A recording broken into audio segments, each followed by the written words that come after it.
Le Rhône, il a fait le pays. Creusé le granit et la terre, poli les coteaux où s'étagent le verger et la vigne. Il tourne à droite avant le village, puis à main gauche ensuite, en regardant le sud, si bien qu'on est au fond de la boucle, abrité des vents sur trois côtés par les plis de la terre qu'il a repoussée. Bernard Clavel, un pirate du Rhône, nous raconte sa région en suivant le cours du fleuve. Depuis plus de 2 siècles, et la richesse trouvée par les maîtres de la soie, de chaque côté du fleuve, on rencontre le labeur. C'est vrai, la vallée du Rhône a travaillé dur, très dur, et les rivages s'en ressentent. Mais la région Rhône-Alpes a plus d'un tour dans son sac et plus d'une rive à partager. Frères et sœurs, rejoignez-nous, la grande famille des fleuves déambule dans la région. Le Rhône, bien sûr, fier et orgueilleux. La Saône, paresseuse. La Loire, indomptée. L'Isère ou la Drôme. D'une rive à un vallon, on s'y promène, on découvre un pays trait d'union affirmé d'un passé chargé d'histoire et d'un présent en constante évolution. Il faut s'aventurer au cœur des villages. L'histoire de la région a imprimé la pierre. Dans le Forez, au nord de la région, les légendes vont bon train. On imagine aisément la jeune fille à marier et celle qui prenait les oreilles rances, la vieille fille. Elles sont toutes deux au cœur du village à se crêper le chignon. Plus au sud, entre les chais de Bourgogne et les côtes du Rhône, les fêtes traditionnelles s'affirment en Beaujolais pur cru. L'alcool tourne un peu la tête, bien sûr. On émigre dans l'eau, le monde étrange des Dombes, pays aux 100 lacs, ou plus loin les gorges de l'Ardèche, pour y croiser Croquet en canoë. Il y a un pays nommé Forez qui, en sa petitesse, contient ce qui est plus rare au reste des Gaules. Ce pays, nous le découvrons aujourd'hui. Des villages et des gens, les pieds dans l'eau. Partons pour la Loire, un des départements de la région Rhône-Alpes.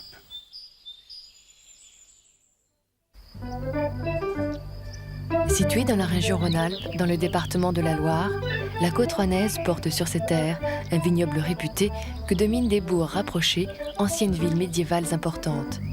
Parmi celles-ci, nous allons visiter aujourd'hui Ambierle, siège d'une abbaye dédiée à Saint-Martin. Puis nous irons à Saint-An-le-Châtel pour y vivre la fête annuelle de la Compagnie du Vieux-Pressoir.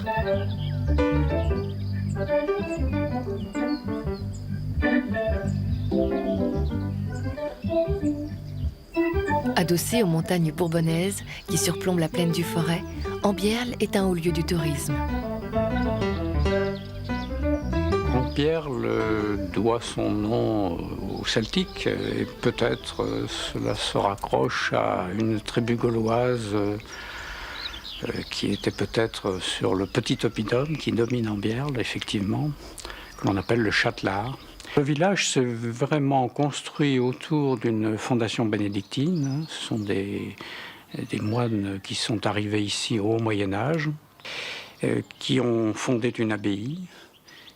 Et puis, au Xe siècle, l'ordre de Cluny a absorbé cette abbaye, comme un certain nombre d'autres maisons. Et en 1100, d'ailleurs, nous serons réduits à l'état de prieuré. Et donc après, jusqu'à la Révolution, c'est le cœur du village, c'est quand même cet établissement bénédictin, toujours rattaché à Cluny.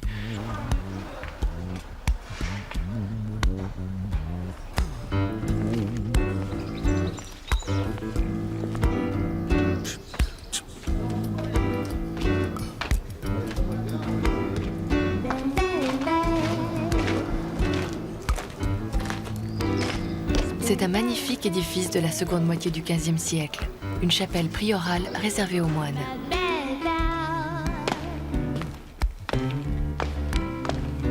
Premièrement, c'est même pas une église, c'est une abbaye. C'est une abbaye.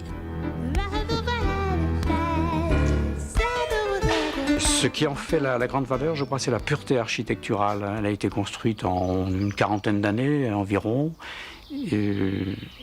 Paré de verrières admirables, c'est le plus bel ensemble de la région Rhône-Alpes pour cette période, très précisément. Et par conséquent, pas de chapelle ajoutée ultérieurement, pas de dégradation, nous l'avons dans une grande pureté. L'église d'Ambierle, là, elle a la colonne vertébrale déviée, c'est-à-dire que c'est pas en ligne. Parce que je pense que quand ils ont construit, À l'époque, ils ont dû commencer une fois d'un côté, une fois de l'autre. Quand c'est arrivé au milieu, c'était plus en ligne. Mais ils n'ont pas dû s'embêter, ils ont fait comme ça. Puis ça s'est pas raccordé quand même. Hein. Mais c'est un signe particulier de l'Église.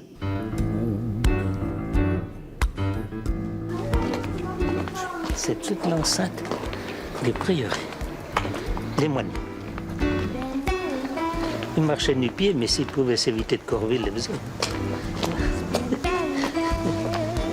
Ça, c'était la prison, il paraît, dans l'ancien temps, je n'y ai pas connu, mais enfin, dans l'ancien temps, c'était une prison qui est toujours la prison, mais il n'y a plus de prisonniers à mettre dedans.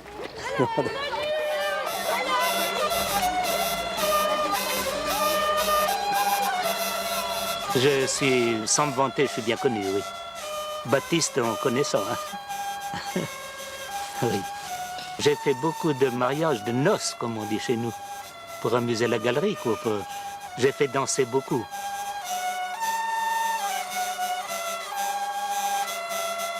Alors quand il allait faire le bal le soir, on partait le dimanche soir vers les 6 heures, des fois 7 heures, et on revenait à 4-5 heures du matin. On avait passé toute la nuit. J'ai toujours aimé faire de la musique et puis surtout les instruments folkloriques. J'ai fait partie d'un folklore, plus maintenant. Oh. Je suis encore bien fidèle à la société de fanfare de Changy, dont on fait partie tous. Alors, le directeur me disait même, c'est-à-dire c'est moi qui lui disais, oh, je vais bien vendre mon fonds. Oh, il me dit, Baptiste, il faut rester avec nous. Tu fais les contretemps, il me dit. Alors je fais ce que je peux, je cours après. 1, 2, 3.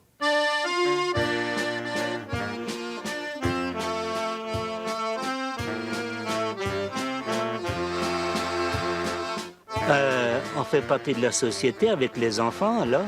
On est 3 générations, la société. C'est pas bien vilain, hein? Eh bien, mon père, moi-même, et puis les 2 enfants, mes 2 garçons. 3 générations. Dis, je suis le plus vieux. Vous savez qu'en Biel, le sobriquet des gens d'Ambiel, c'est les ânes.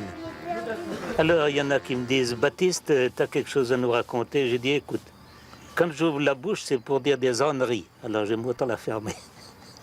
Pourquoi surnomme-t-on les habitants les ânes?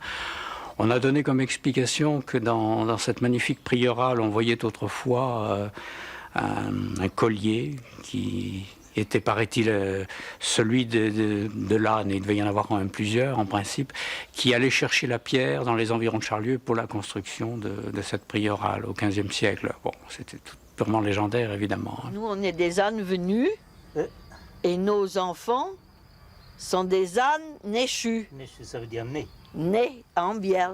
Alors, c'est des ânes nés en Biel. C'est légendaire. Ah oui, ouais. les ânes et les bourriques d'Ambiel. Les femmes, c'est des bourriques. Les bourriques, ils sont bien contents de les trouver, les bourriques. Ils sont bien contents de les trouver pour faire la soupe.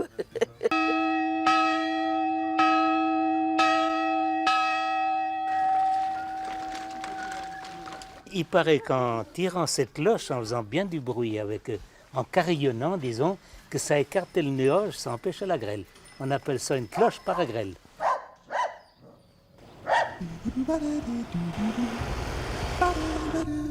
Et alors, il a fallu émigrer de nos montagnes bourbonnaises, là où on peut gagner notre vie, du moment qu'on n'avait rien, sous le soleil, comme on dit. J'ai donc travaillé dans un atelier en Biel, dans le tissage. Puis après, j'ai été travailler à Rouen, toujours dans le textile. Voilà, maintenant je suis en retraite, ça fait déjà longtemps. J'ai commencé le textile ici, dans cette petite baraque-là. Après la guerre 14-18, s'est ouvert à Ambiel une usine de tissage. Cette activité plaçait la région en tête de la production nationale. On arrive chez Léon. Il fait un petit peu de forge comme ça pour réparer les outils de jardin. Par là, vous voyez ce que je veux dire? T'as allumé la forge, Léon?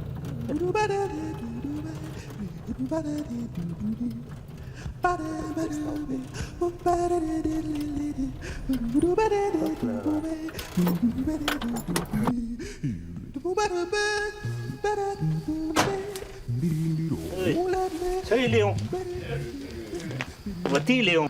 Salut bien. Baptiste. Toujours un peu de forge. Ah oui. Faut oui. y sater un peu. Ben oui. Faut battre le fer tant qu'elle est chaud. Tu après faire ma broche? Eh ben oui, tu vois bien. Ben les cuits. Ah ben toi, les T'as pas te brûler les on mains. a fait de feu d'ailleurs. Ah bon? Voilà.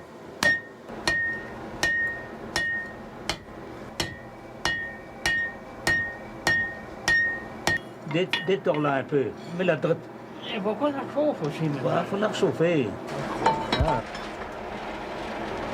Tu trouves encore du charbon, Léon, pour chauffer? Oui, on en trouve un. Tu trouves encore. C'est toujours de l'anthracite? Oui. Ah oui, charbon de forge.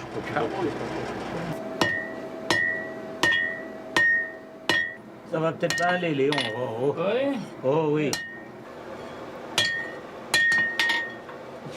Ah oui, ben ma foi, c'est pas voilà. mal. Regarde C'est si pas ça mal. peut faire ton affaire. Après, il pas par l'autobus, quand même, parce que pour être brûlé. Ah oui.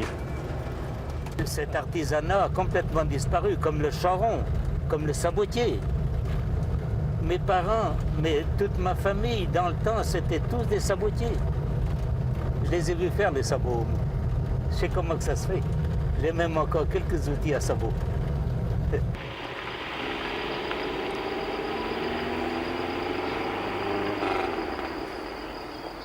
Il faut peut-être dire aussi quand même, parce qu'il ne faut pas oublier le présent, il ne faut pas se cantonner dans le passé, qu'Ambierle reste un village très animé. On cultive toujours, depuis le Moyen-Âge, on cultive toujours la vigne. C'est là où c'est côte-rouennaise. C'est important de le souligner parce que, vous le savez, les pays de vigne, là où il y a du vin, il y a de l'âme quand même.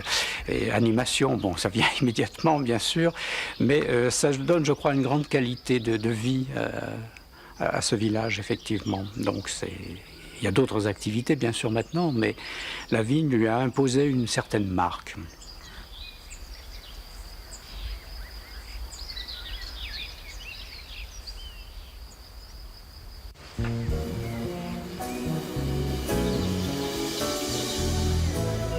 Saint-An-le-Châtel se trouve au milieu de ce vignoble de la côte rouennaise, à 10 km de Roanne.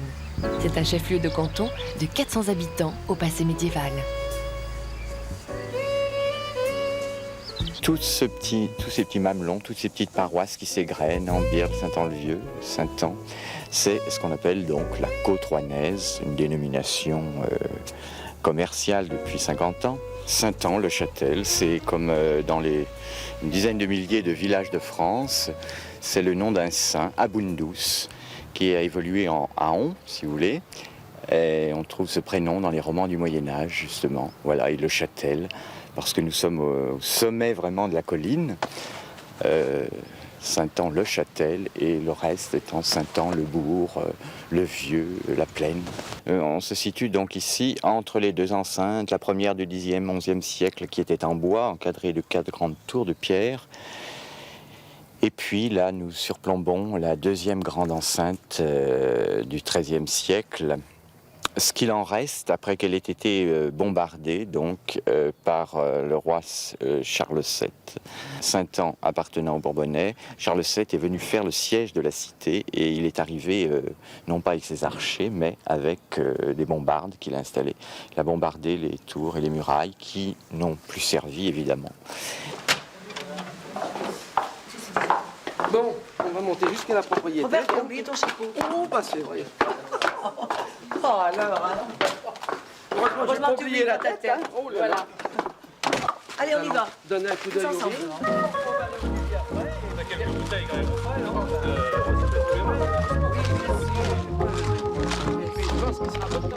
Oui. On a tout ce beau paysage ici, la côte rouennaise, dont toute la richesse justement était au Moyen-Âge déjà, la vigne.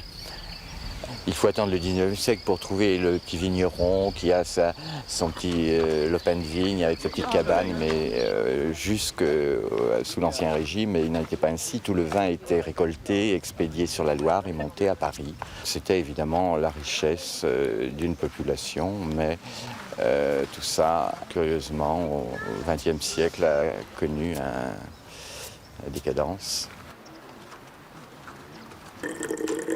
Au début des années 60, grâce à la naissance de la confrérie du Vieux Pressoir, qui s'appuie sur les traditions viticoles de la région, le vin de la côte rouennaise trouve un nouvel essor. Merci. Le rôle de la confrérie, c'est de faire connaître justement les vins du Rouennais, déjà dans le Rouennais, hein, et puis bien entendu bien au-delà. Donc ça a vraiment un impact quand même très important. Oui. Je pense que c'est un petit peu en retard, mais le retard. Non, mais je pense qu'il sera vite comblé avec les jours de chaleur qui vont arriver. Nous avons eu la chance à une certaine époque, c'est qu'un ancien vigneron, Paul Lapandéry, qui a été le seul vigneron à l'époque, qui a eu l'idée de créer cette confrérie et donc de donner un élan nouveau au vignoble de la côte rouennaise. Il y en a qui travaillent pour nous, mais c'est bon finalement. C'est mon père qui avait fondé ça en 1964, je crois. Donc c'est vrai que la côte rouennaise était un petit peu dans le creux de la vague, si on peut dire. Et bien, c'est vrai que la confrérie a apporté à la côte rouennaise un plus important. Et aujourd'hui, je pense que la confrérie est venue à un niveau où c'était d'importance à ses conséquences, quoi. On peut avoir un vignoble jeune, si on a des vignerons qui ont 60 ans et plus, ça ne fera pas l'avenir du vignoble. Je pense que dans la côte rouennaise maintenant, il y a un renouveau qui se fait, et c'est très important. Et je pense que les jeunes maintenant ont commencé comme moi à faire des écoles viticoles. Et même si le père est derrière, on apprend quelque chose de nouveau chaque année dans les écoles.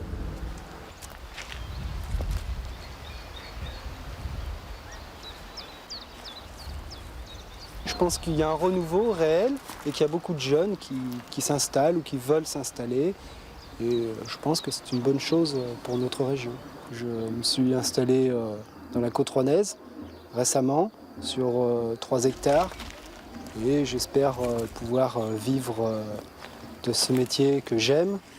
Pour ça, donc, j'ai fait une formation à Mâcon et je m'installe progressivement ici, donc dans la côte.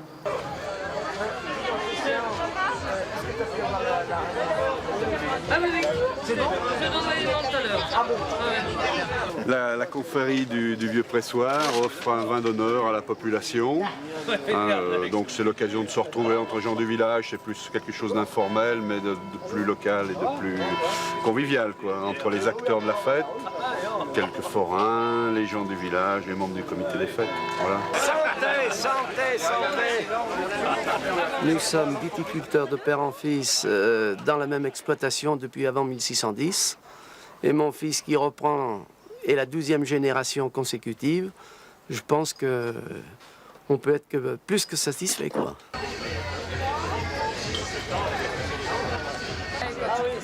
Je crois que c'est un vignoble qui était parti un petit peu en désuétude parce que les gens se désintéressaient un peu de la vigne, mais je crois que c'est bien reparti. On a quand même un bon terroir et puis on arrive maintenant à faire des vins de bonne qualité qui rivalisent avec des vignobles plus prestigieux. Des amis écossais fidèles à notre manifestation qui reviennent nous voir régulièrement, et anglais également, excusez-moi. Ah d'accord. Je crois que c'est plus une passion qu'un métier, parce que c'est pas un métier où il faut espérer gagner des fortunes. Je crois que c'est plus un métier proche de la nature, un métier, on peut dire presque un sacerdoce. On les classera et puis donc... Donc cette année, nous en avons 56. Député et monsieur Dessau, qui représente la mairie de Roanne. Demain, c'est la traditionnelle intronisation de la confrérie du Vieux Pressoir. Et chaque année, à la Pentecôte, c'est un peu l'événement dans la région. Ça fait plusieurs dizaines d'années que ça existe et c'est bien installé, ancré dans dans la région, et je crois que c'est traditionnel, c'est un peu un pèlerinage chaque année que les gens font à Saint-An pour goûter, apprécier nos produits.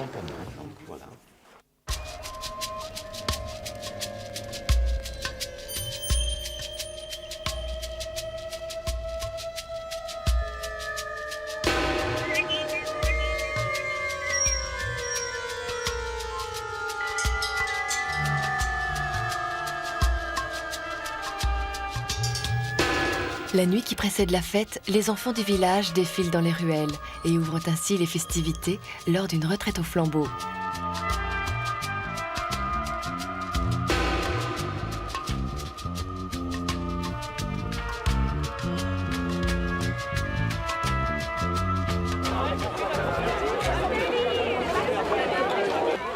C'est une tradition maintenant bien établie puisque ça doit faire 32 ans que ce chapitre a lieu régulièrement. La présidente de la confrérie.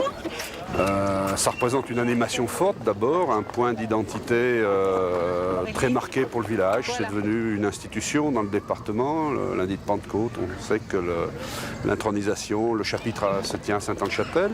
C'est une large porte ouverte du village sur la région. Alors la vocation, bien sûr, est de réunir les gens, d'où qu'ils soient. Et bien sûr que cette fête, c'est aussi pour les gens du village le moyen d'accueillir, de marquer l'accueil auprès de leurs amis et puis de tous ceux qui veulent bien venir nous rendre visite ce jour-là.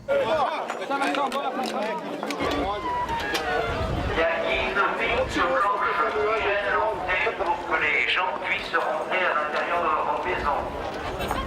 10 300. Tout le monde est prêt? C'est parti. Donc on va tous se retrouver.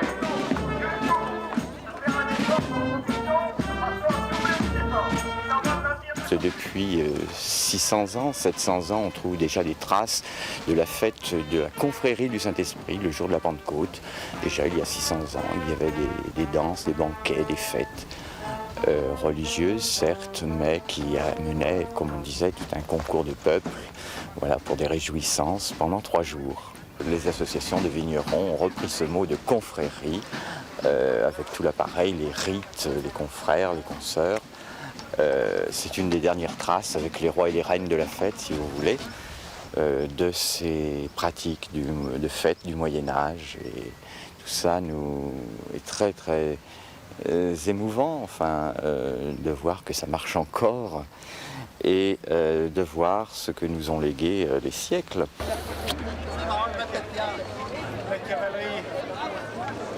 Puissant et séduisant, à l'harmonie remplie de velours, de soutenir les rudes vignerons qui, par leur courage et leur travail, perpétuent le passé. Je crois que ça permet en plus de se retrouver tous, les viticulteurs, de parler, d'échanger, et puis de rencontrer aussi les gens qui apprécient le vin. Donc c'est un peu une communion. Je ne suis pas encore intronisé et je compte le faire dès l'année prochaine. Et je pense que ça sera un grand événement dans ma vie. Parce que je pense qu'on ne peut pas décemment faire du vin dans la côte rouennaise sans être intronisé, sans faire partie de la confrérie du Vieux Pressoir. Ça ne peut pas se faire.